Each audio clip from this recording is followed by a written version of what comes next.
തീരദേശ ഹൈവേ, മലയോര highway, GAIL pipe line, വിഴിഞ്ഞം പോർട്ട് എണ്ണിയാണ് അദ്ദേഹം പറയുന്നത്.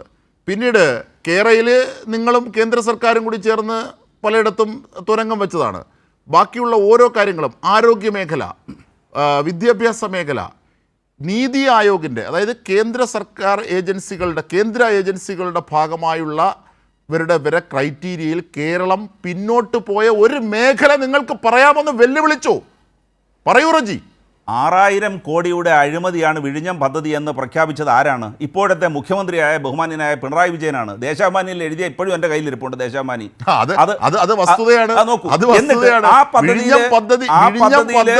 ഒരു രൂപയുടെ വ്യത്യാസം വരുത്താതെ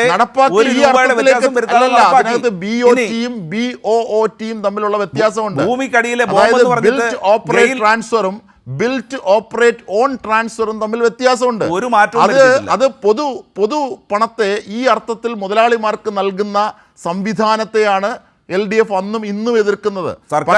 പക്ഷേ ആ കരാറിൽ നിന്ന് പിന്മാറിയാൽ സംസ്ഥാനത്തുണ്ടാകുന്ന നഷ്ടത്തിൻ്റെ പശ്ചാത്തലത്തിൽ ആ കരാറിൽ നിന്നുകൊണ്ട് എത്ര ഗംഭീരമായ പദ്ധതി നടപ്പാക്കി പ്രായോഗികമാക്കാം എന്നതിൻ്റെ തെളിവാണ് വിഴിഞ്ഞത്ത് ചൂണ്ടിക്കാട്ടപ്പെട്ടത്. അതാണ് കെ അനിൽകുമാറും പറഞ്ഞത്. അതുകൊണ്ട് താങ്കൾ തെറ്റിദ്ധരിപ്പിക്കേണ്ട.